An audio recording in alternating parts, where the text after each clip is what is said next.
All right, welcome to another episode of Piecing It Together, the podcast where we take a look at a new movie and try to figure out what movies inspired it. And today on the show, we are talking about a movie that just kind of came out of nowhere for me. I mean, I didn't even see it when I was researching for our monthly trailer episodes as something that was coming out, but I loved this movie. It's called Not Okay. It's from writer-director Quinn Shephard and stars Zoe Deutch, and it is on Hulu. And if you haven't seen it, I really recommend you go check it out.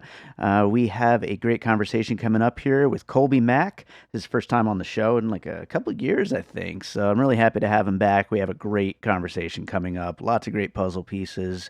And before we get to that, I do want to remind you, as always, to make sure you're subscribed to Piecing It Together, wherever it is you listen to podcasts. If you like the show, drop in that 5-star rating, either on Apple Podcasts or Good Pods or wherever you could do a 5-star rating. We'd appreciate that. And share the show. Follow us on social media at Piecing Pod. Join our Facebook group, Popcorn and Puzzle Pieces, where we continue the conversation about all the movies we talk about here on the show. And otherwise, thank you for listening. So let's talk about Not Okay. All right, it's been a while since he's been on the show, but we've got Kolby Mac back with us. Kolby, how's it going? It's your boy Kolby Mac, and it's going. I'm back! Always love that enthusiasm when we get you on a podcast, Kolby. This is going to be a fun one for sure. This is a wild movie. It's a really wild movie, and it kind of just came out of nowhere for me. That's the first thing before we start getting into puzzle pieces and all that stuff. I just want to know, did you have any, was this on your radar at all? Because I didn't know anything about it going into it. Mildly. And I think this is the thing about streaming content for movies that's tough, right? Because we've all got our Netflix and HBO Max and Apple TV Plus and Hulu and Disney Plus and all the pluses, right? The thing is that you're only going to get marketed stuff if you just so happen to be on that app. Hulu is like in my second tier of apps. No fault of Hulu's own. There's just so much content that I've got, like my HBO Max, I got my Netflix, I got my Apple, right? So it's not like when we grew up and you would watch TV and get ads regardless of what channel you're on for what's coming. Or if you go to the movie theater, you'll get a trailer of what's coming. But what happens when you don't got cable no more? We don't watch regular TV, and you're not going to get a trailer for this movie because they ain't going to play at a movie theater. So didn't know anything about it until I just happened to Zoe Deutch has got a movie on it. And if you run in our Twitter circles, you can kind of find that stuff out. But if you're a general audience member, you just got to so happen upon this kind of movie. Yeah, I feel like half the time I forget that Hulu has movies, and I always think of it as just the place I go to watch FX shows. That's like the main thing that one is on my TV for. But this came out of nowhere for me. And as a matter of fact, speaking of Zoe Deutch, I'm not really that familiar with her. Like, I've heard her name so much. I saw The Outfit earlier this year, which Dylan O'Brien's also in, but I don't know that much of Zoe Deutch. I know Buffaloed was pretty popular in our Twitter circles, last year, but I never did get around to it. Do you know who her mother is? Who is her mother? Bro, I'm going to blow your mind because I just found this out, and it explains so much of why I absolutely adore this young woman. Well, okay. I'll let you take a guess. It's so random. I don't even know how I would. I'm gonna guess it's like not Meg Ryan, but like a Meg Ryan type, like a classic, rom-com type, Yeah. Leah frickin' Thompson. Oh, okay. It's like now when I say the name, you can see it. Yeah. So that's wild. Howard the Duck. I guess that's my first puzzle piece before we get to the main puzzle pieces. But I loved Howard the Duck. I was a young, impressionable kid. You give me a talking animal, I'm there. You give me a fine white woman, I'm super there. That was one of my earliest crushes of my entire life. And the fact that her spawn is now a crush, oh, Lord. Is there a way to work Howard the Duck in as a puzzle piece, like an actual puzzle piece? Do you think we could make it happen somehow? I don't know. You know what? I'm good. Like, now that I'm thinking about it, I haven't watched Howard the Duck so long. Like, now, Howard the Duck. Oh my gosh. It's got to come up one day. Howard the Duck? Oh, Lord. It's coming. It's coming eventually. Yeah, they got to do it. But I am familiar with a lot of her other work. I think one of the first things that I remember watching of her, oh goodness, it's like she's kept coming up in a bunch of stuff. She was in the Zombieland sequel, Sure. hilarious, right? Okay. I actually didn't see the sequel. Yeah, Oh I man, know she was in that. yeah, Yeah. she was in that. Like, she just keeps popping up doing a bunch of really cool things. She has some exceptional timing. I think the first movie that like really put her on was The Vampire Academy. Okay. It was not great, but she was fantastic. Mhm. And I could Okay. completely be wrong about that movie, but like that's been the type of stuff that she's been doing because she plays very young. I think what was the one with Zac Efron? Ton of stuff. I mean, because she looks like a teenager. You know what I'm saying? Yeah, I yeah. think most recently before this, she did that Mark Rylance film, which also happened to have Right, Dylan that's the O'Brien in it outfit. too. Yeah. Um, so Yeah. okay, wait, I need to check. Are they together? That's a good question. Yeah, They because work that's together a lot. yeah. I think that could very well be a thing. Hmm. We I might mean, have I to get to wouldn't the be mad at bottom of my this. guy. Not at all. Yeah. No, not at all. Yeah, for sure. Go on, Dylan O'Brien. But Mhm.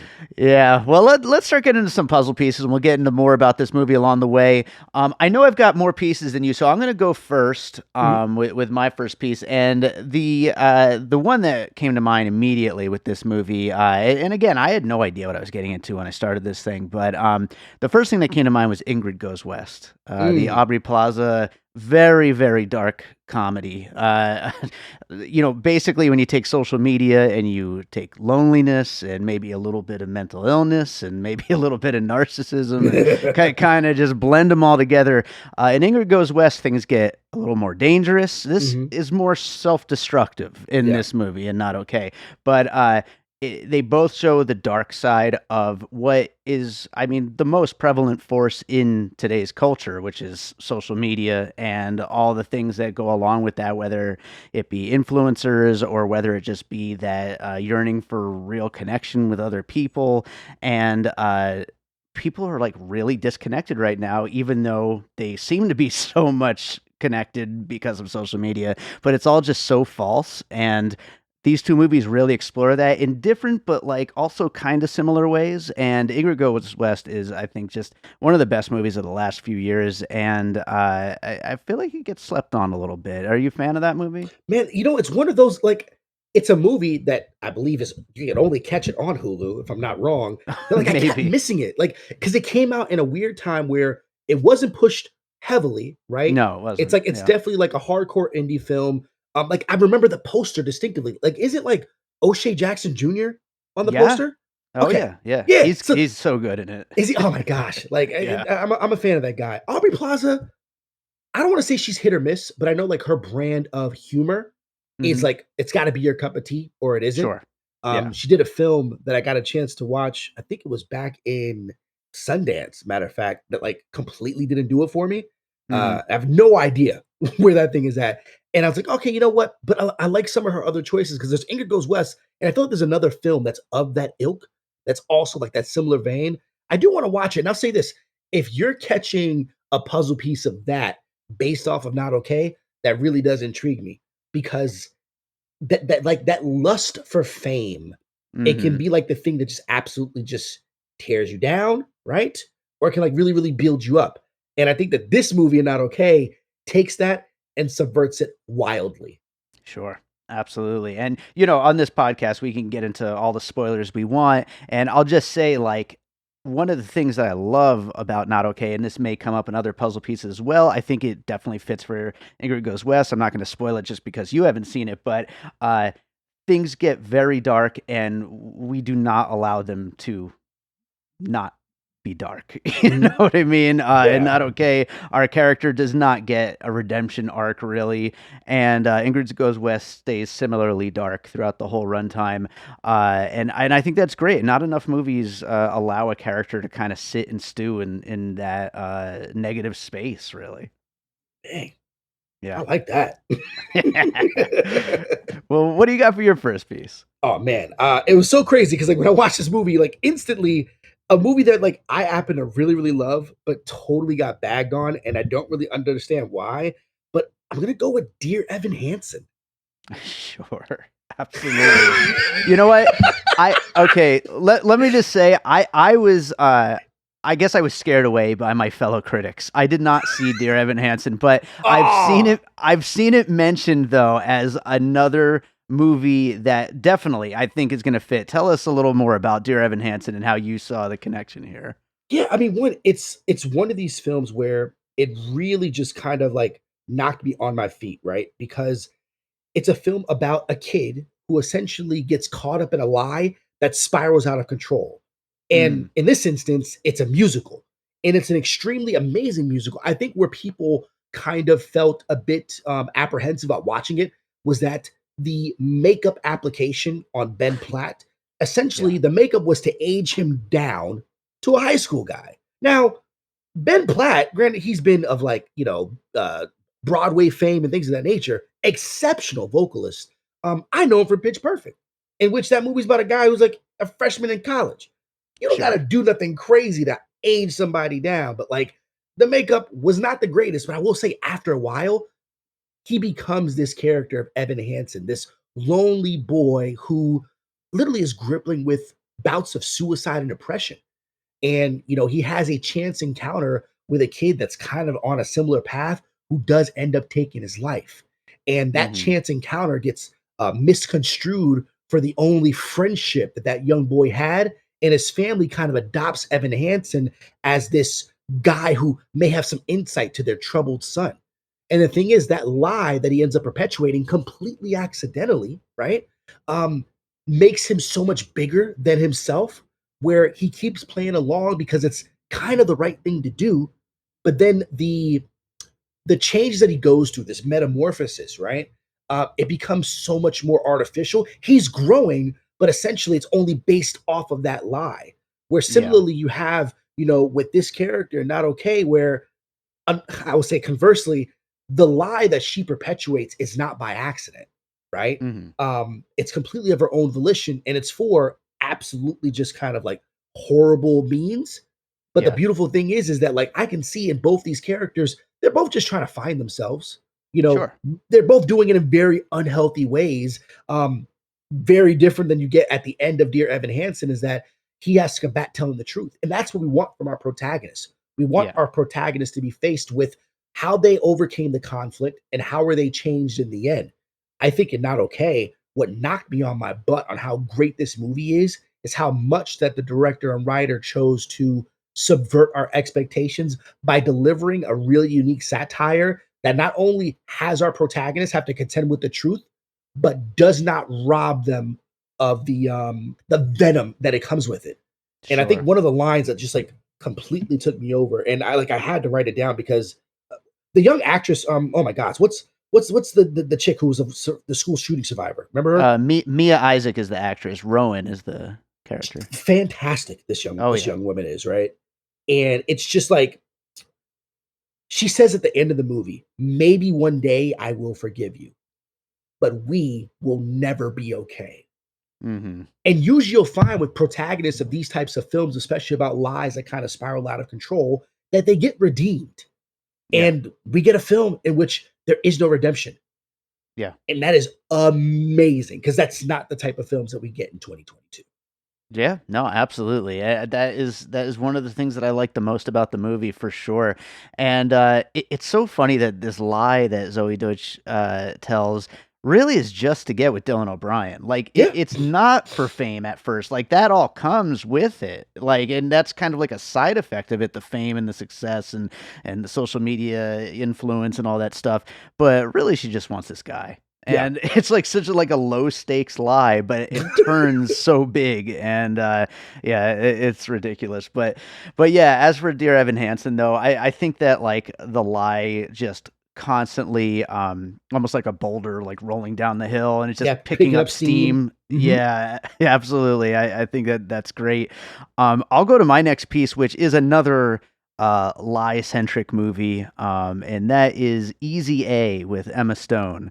Yeah. I You took mine. Really? Was that on the Yeah, list? that was my other one. All right, all right. Well, we'll have plenty to say, I'm sure, Yeah. between the two of us on it. But yeah, I mean, you get that same setup of the we know that this character, everyone hates them in the beginning. We've got then we flash back to find out what exactly happened, why everybody hates him so much. Mhm. And again, it's that lie that just gets out of control. It wasn't meant to be such a big deal, but just Mhm. one thing leads to another, as lies do a lot of the times in real life. And our character ends up just really just piling it on as they go and as they go.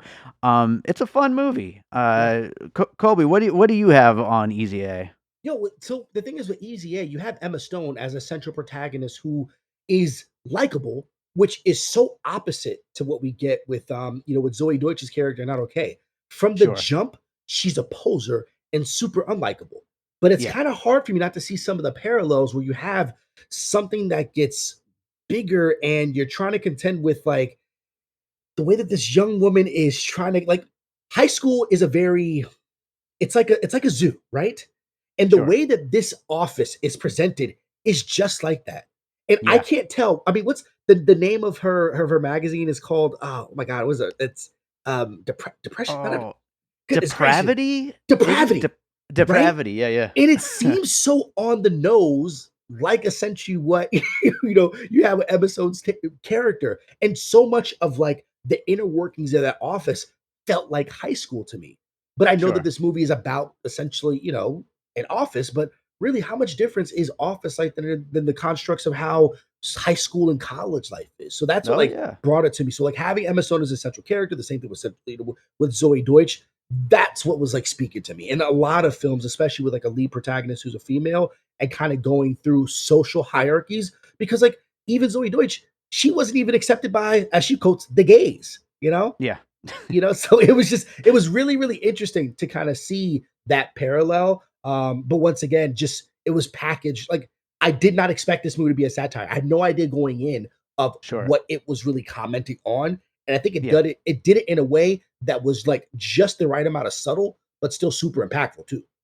Yeah, I thought it was gonna be, like, just a silly, fun comedy about Yeah. social media influencers, Mhm. I had no idea we were gonna get that far into any of this stuff. Yeah, I love it. Easy A is actually really great too, a really Yeah. fun movie.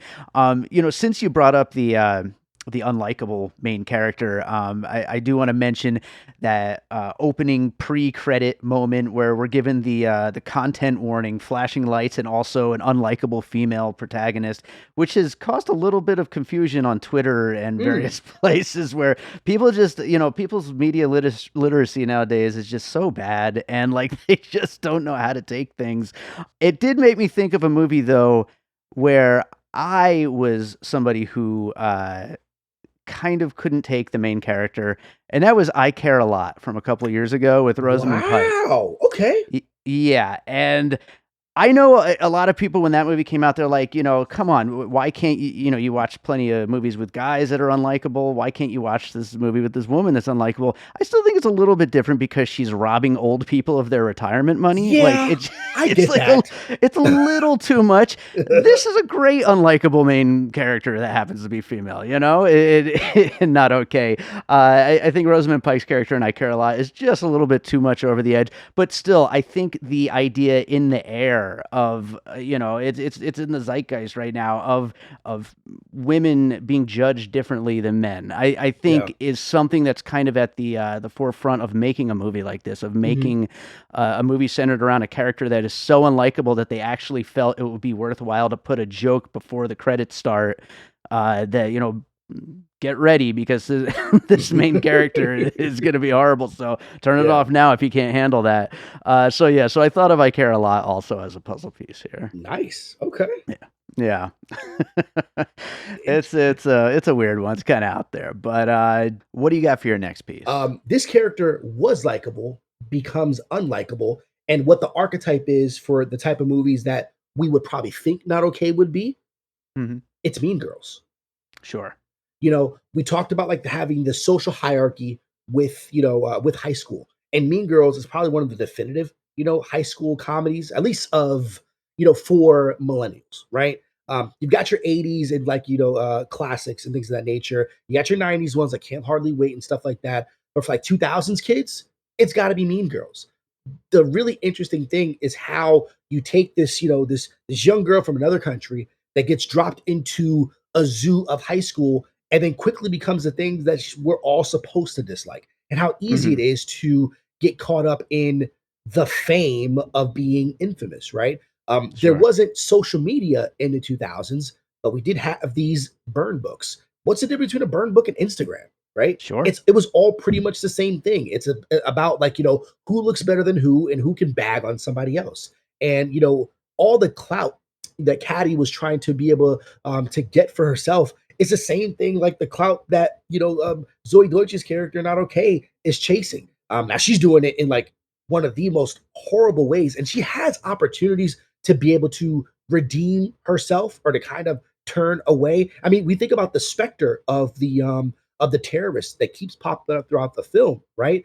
Yeah. That's just her guilt that is trying to like get at her. And I guess similar to very much like Caddy and stuff like that, Caddy has to allow all these outside forces to be able to impact her in order to get that change. Where in this instance, it's an inside force that's causing her to change, but it only happens because she was found out. Yeah. And once again, the beauty of this film is that typically we have these tropes in these films that it takes, it takes the threat of being exposed or actually being exposed to change you, and then we're kind of supposed to applaud that away because you were changed.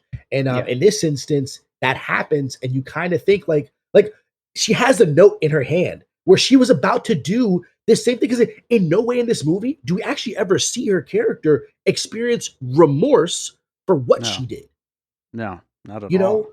And it's like it's I kept waiting for the other shoe to drop because I'm like, yo, is she about to go to this talent show? And then of course we got the talent show inside of Mean Girls, we got the talent show inside of here, right? Is Sure, she about to sure. go to this talent show and upstage this young woman? Make it all about herself Make and exactly.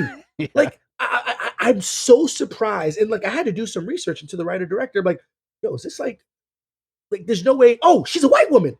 Interesting. I wonder what her past has been like because I'm Sure. curious if maybe she had some drama online that really like had to check herself. Yeah. So Yeah. yeah, that's what I kind of got the talent show thing and kind of like the redeeming character or not being redeemed. Mean Girls all the way. Yeah, no, great puzzle piece, and, Mean Girls is a great example of just how messy everybody is, Oh yeah. Like, it really it's kind of inescapable. I mean, in this movie, Mia Isaac's character is kind of, not as messy, like, Mhm. she actually has her shit together, and she's, like, doing something with her life, but everybody else is just a complete Yeah. mess in this. I think that would kinda set up my next piece, which, by the way, also, it's not a Tina Fey thing, although, Lorne Michaels is a producer on it, Mhm. but, I would have thought Tina Fey was involved in this, but it turned out, she's not, but the Hmm. other 2, have you seen the series? It's on HBO The other Max. two, no, I don't think I have. It's really, really funny. It's basically about this aspiring actor and his kind of loser sister, Hmm. and their younger 13-year-old brother has this like sudden rise to fame because of a viral video and kind of becomes like the next Justin Bieber. And they want to like latch on in an opportunistic way to kind of manage his career because they don't really have anything going on. And so they just kind of get in and become like his social media manager and like getting him on SNL and getting him on all those kind of things. And it just shows just how like empty and vapid like the whole world of fame and that whole culture is and Mhm. social media stuff. And it's really like a biting satire of just how bad it can really get, and some of it goes in like some really like dark places that you just really would not expect, especially with a 13-year-old kid as the main character in the show. Mhm. um but it gets so funny. And so speaking to that kind of a thing where it's able to make fun of social media, make fun of influencers, make fun of fame, go into the Dylan O'Brien character, Colin, who is just the worst. Yes. Just absolutely terrible. Equally as And bad of a poser as well, right? oh yeah, total freaking poser. And we know that there are people like that. And they are successful for being like that. And it's like sometimes you just see that and you're just like, how is this where we've gotten, as Yep. far as an entertainment culture is concerned? But it is what it is, and it needs to be taken down a peg or two. And I think the other two does it really well, and Not Okay does it really well also. Yeah, no, I mean, the movie is really fantastic at just kind of like being an interesting lens. And I think, we got to clap it up for projects that like really they deliver on something that's super unexpected, Hmm. and it can be in a very simple way. And it's just like, I love how effective that was. Like, I just, oh, are we going there? Okay. Like it's great because it's holding up a mirror. I mean, that's what movies should do, right? Like it should Sure. hold up a mirror to society. And like I can imagine that, especially like for usually Hulu kind of like swings towards a younger demographic in general, right? Yeah. Um, it's holding up a lens to a huge segment of that audience who's like, oh, I see me here, here, here, here, here. And honestly, I'm trying to think. I think the only character in this film that like is really likable is the Rowan. Yeah. Like that's about it. Because like everybody inside that office is unlikable. Sure. Like the All of person them. who exposes her, it's all done not for like what was right. It's because she felt robbed of fame that she feels like and a claim that she feel like was owed to her because she put in Yeah. work and all this other stuff. And because she just straight up doesn't like her. Yeah. She just doesn't like her as a person too. Yeah. I mean, So because like, I yeah. mean, ultimately you could kind of think of like, yes, she lied, right? But she really didn't hurt anybody. Sure. Like you can kind of pacify this, which a lot of movies do. They pacify these very innocent situations. Like no one, was hurt. Like, yes, she was telling a lie. She didn't receive she didn't receive money for being a survivor. But like the Right. thing is that what we learn inside these films is that money is not the currency. Social currency is so much more valuable than money. Yeah. Yeah. Especially right now. Yeah, yeah. I mean, hey, we don't get paid to really do this now. Right. That's true. Stuff like this. But social currency carries a lot of weight. And working in media as depicted in this film, she wasn't even a journalist. Yeah. Like she was Yeah. she was a photo editor, right? Right. Yeah.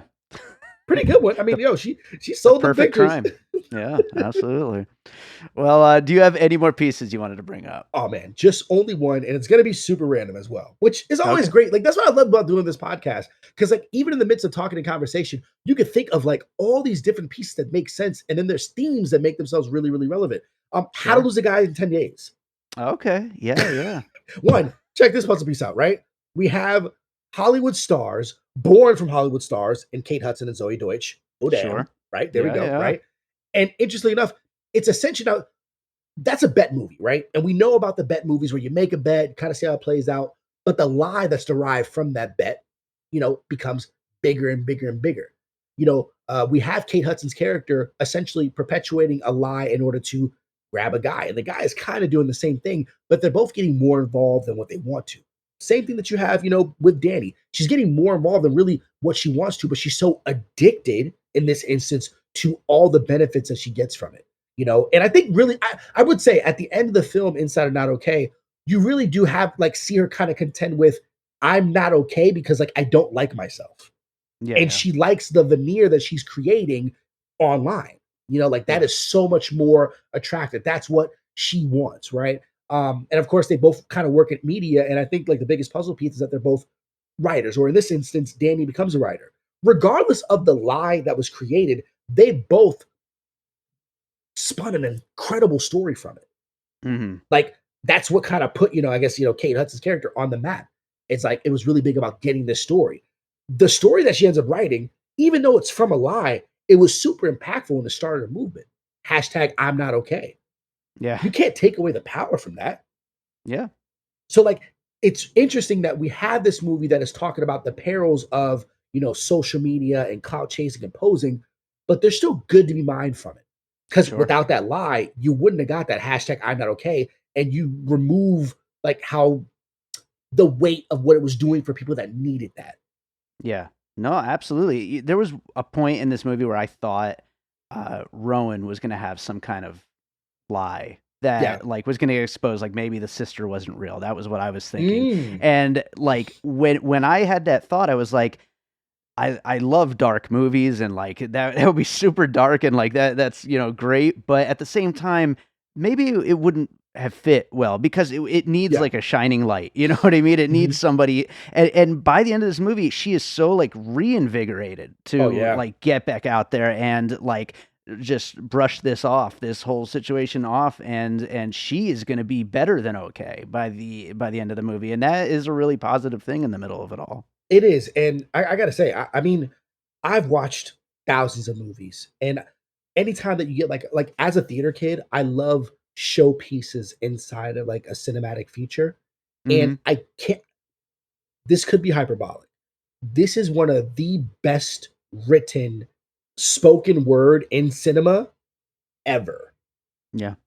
Like I need to track down, but the two that she does, like the one that's like in the second act of the movie, and then the one that's like literally in the very last scene. It is so incredibly powerful and just so like poignant, the words that are being said and how that spoken word is constructed, and then the way that it's delivered. Like honestly, like I mean, when the Golden Cobes comes out at the beginning of next year, those two pieces alone is what gives this young lady a Best Supporting Actor nom for me. Yeah, yeah. It was so impressive. Yeah. And that's a really hard thing, like you were just saying, like, it's a hard thing to write into a movie, Yeah. something that's, essentially not real, Mhm. like, and but to make it feel like something that is, like, absolutely real and from the heart like that, and, like, this, like, lived-in speech, like, yeah, it's beautifully written and performed, Yeah. and it makes it feel, like, totally real. So, yeah, Mhm. absolutely, I completely agree. I will go. I've got two more. This is a quick one because it kind of continues some of the other stuff we've been talking about with social media stuff. But last year's Mainstream from Gia Coppola with Andrew Ooh, Garfield. I missed that Um, one, but I've heard interesting things about it. it's wild. I didn't like it as much as this movie, but Andrew Garfield just being completely unhinged is definitely something worth Oh, watching. Yeah, okay. he's a maniac in this movie, and All yeah, right. I mean, it just as in some of these other pieces, Ingrid Goes West, and Mhm. I guess to a certain degree, the other two, maybe even a little bit of Dear Evan Hansen, like social media stuff, like Yeah. going off the rails. That would be the main thing with that one. And then the last one I wanted to bring up, a movie that nobody has watched, but I loved. It was my favorite movie of 2020, Francis Ferguson. Um, Francis it, Ferguson. no, nobody's seen this movie, Okay. but I don't know why this movie. I love it so much. It's just so funny to me, and it's about an unlikable young woman who she's a teacher, and she's a substitute teacher, and starts an affair with a student, and Oh, her life just kind of is in a complete downward spiral from there, and she just doesn't give a shit. Like like it's all an excuse to throw it all away basically. And I feel like this main character played by Zoe Deutch, she is just so like lost and spiraling. It doesn't really, like we said, she doesn't like herself, yeah. and this is, it's not that she wants to hit bottom, but at the same time, it's a way to change. It's a way to Yeah. find something to change, and that's like kind of a slight silver lining here.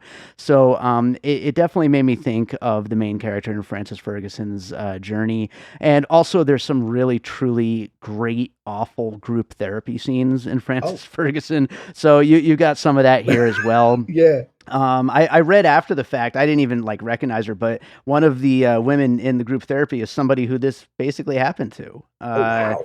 Yeah, I forget the name, but she was a social media influencer who was caught in a big lie and like Mhm. basically canceled. Dang. And they got her for a cameo in that last therapy scene, which is really funny. But I mean, yeah, there's some great stuff there. it's interesting that like digital lives are kind of like, I mean, when you and I were growing up and The Sims first came out, it was almost like, okay, we had the board game life, right? That Hmm. wasn't really real. The Sure. Sims took it and elevated where you can completely be and do something vastly different than who you are in regular life. Hmm. And the way that we choose to present ourselves digitally, either on Twitter or Instagram or a little bit harder on Facebook, right? Who's to say what is the truth based on what everybody like agrees? So it's Sure. so easy to be able to like perpetuate lies, and so long as everyone plays their part, the lie can become someone's truth. Yeah. So while this woman was not in Paris at these attacks and everything like that, you know, everything that she was doing, it's almost like a play, right? It's Sure. like she was Yeah. playing a character, and the character was serving a function.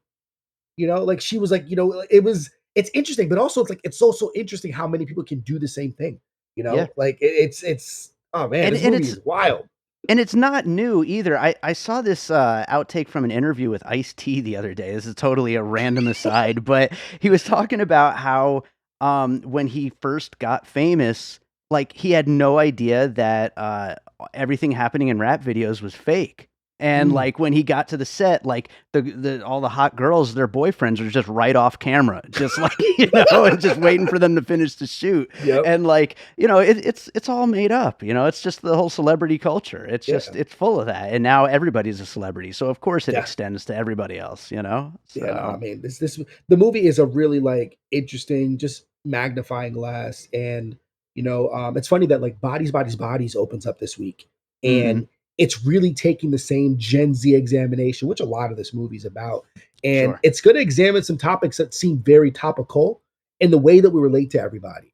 yeah, So like while essentially you have Not Okay kind of examining the social media pressures and this woman who's starved to be something different than herself, with bodies that you have from like a kind of horror thriller aspect, it's taking Gen Z and kind of just exposing the toxicity, the way that they interrelate people not on social media, but all sure. still spiraling from lies. So like I can't wait to see if that becomes a puzzle piece for you after this upcoming week.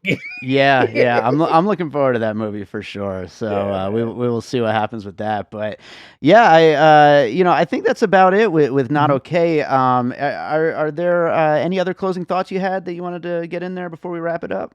I really wish that there was a way that streaming movies can get the market they deserve. Or you know what? Maybe it depends on podcasters like you and I to be the Yeah, champion mouthpieces for these, right? I mean, Hulu, you're sure. more than welcome to sell us early screeners so that we can like really, get that out and stuff like that. Right. But we stumble upon these things, and like it's definitely like it's in my I gotta say it. It's weird. Either I've been way too generous this year, but like I think it's in my top 10 of the year. Yeah. you know, It's close for me. If it's not in the top 10, it's close for Yeah, me. Yeah. but like this is just a really just it's been a good year for movies. I'm glad that it's back. I would have like I'm not gonna say it sucks, but like this movie deserves to be screened by like as wide of an audience as possible. Right. I feel like sometimes streaming movies can get buried and be like also rans, but there's been some really unique, Hulu originals that have come out, and I like this. It's a Yeah. 20th century film, and Zoe Deutch, she's a star. Dylan Yeah. O'Brien's a star, and their chemistry, that bathroom scene. If you want the most cringiest sex scene in 2022, Oh I yeah. think it's here. So Yeah, I do not envy the performers in whatever movie no. beats this. So yeah, that's for sure. Right on. Well, Colby, is there another movie you watched recently you'd like to recommend to our listeners? I literally just came out of a screening before this podcast review of Bullet Train. And let me tell Okay. you, that is a contemporary assassin's epic. And it's super All cathartic. right. And it is about life and fate and chance. And I can't believe how poignant of a movie that it is. It caught me off guard, and how great the ensemble does with the nonstop action. So go to a movie theater, watch it. It's long, but it is so satisfying. If you like stuff that's hyper violent, if you like Murder or the Orient Express, mixed in with a little bit of John Wick, mixed in with a little bit of like a Quentin Tarantino film with a little bit of a Mm, Guy Ritchie film, mm. that's this. That's Bullet Train. A lot of fun. I'm looking forward to it. I know it's getting mixed reviews, but Yes. at the time of this recording, I'm seeing it in a couple days, and I'm looking forward to it. And I hope I enjoy it as much as I really enjoyed that description of it. It's really great. So Yes. awesome, Colby. Tell people where they could find you and your podcast. Yeah, you can follow your boy at Kolby Told Me. That's KOLBYTOLD Me. My podcast has been on hiatus for almost 2 years, but folks are Mm, still going and listening, which I appreciate. But you can find me and my boy Raul, as well as Shama, at the Minorities Report Film Podcast. Follow us at MR Report Pod. It'd be absolutely great. We just dropped a review for The Gray Man, which was an interesting and perplexing film to kind of yeah. dissect, because oh gosh, the puzzle pieces are plenty with that one. Oh yeah. Literally, it's an amalgamation of probably every spy-fi film that you've ever watched. Absolutely every last one of them. Every last one. I'm gonna have to listen to that. It sounds like you guys breaking that down, it should probably be pretty fun. So I gotta listen to that one. That should be coming out soon, man. But yeah, I appreciate it. When they ask you where you heard it from, just tell them Kolby told me. All right. Well, Kolby, it's been way too long. Hopefully we could get you back again sometime soon. Yes, sir. Hello, listeners. We're Angie and Angelina, hosts of We Have a Problem, a podcast where we discuss inconsistencies, plot holes, and wild theories in the wizarding world of Harry Potter and beyond. Ever wondered why Nocturne Alley hasn't been shut down by wizarding authorities? Ever puzzled over what happens to the victim's body after a Dementor's kiss? Ever struggled to understand why on earth Mamma Mia 2 ever got made? We Have a Problem is here to make sense of it all with quick-witted and lighthearted hosts. New episodes are released fortnightly. That's every 2 weeks on Wednesdays. Subscribe to We Have a Problem on Apple Podcasts, Spotify, or wherever you listen. All right. I hope you enjoyed that conversation about Not Okay. Thank you to Kolby Mac for joining me on that one. We had a great time talking about that movie.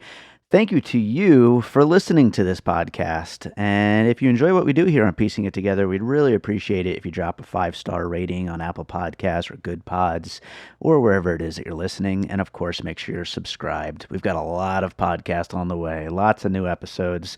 And, you could always find those episodes in advance over on our Produced by David Rosen Patreon. It's patreon.com/bydavidrosen, and we've got advance and bonus episodes of Piecing It Together, as well as Awesome Movie Year, which is another movie podcast that I produce, and stuff from my music career. Lots of great content over there on the Produced by David Rosen Patreon, so check it out.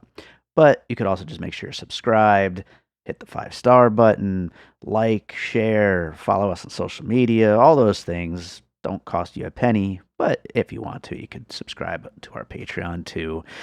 That does it for today. I'm going to close this out with a piece of music like I always do, and a reminder to go check out my new single, Antiviral, which just hit all the streaming services today, the day that this goes up, August 8th. So, check it out on Spotify, Apple Music, wherever you listen to music. Add it to your playlists. Do that whole thing. And don't forget about the music video that's also on my YouTube channel. But that song is called Antiviral. Go check it out. Right now, this movie, Not Okay, was all built around a big lie that spirals out of control. So I'm going to play a song of mine called The Lie. It's from my album, An Unseen Sky. It was actually the opening track on the album. Hope you enjoy it. We'll be back with more Piecing It Together real soon.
An All Points West production, produced by David Rosen in Las Vegas.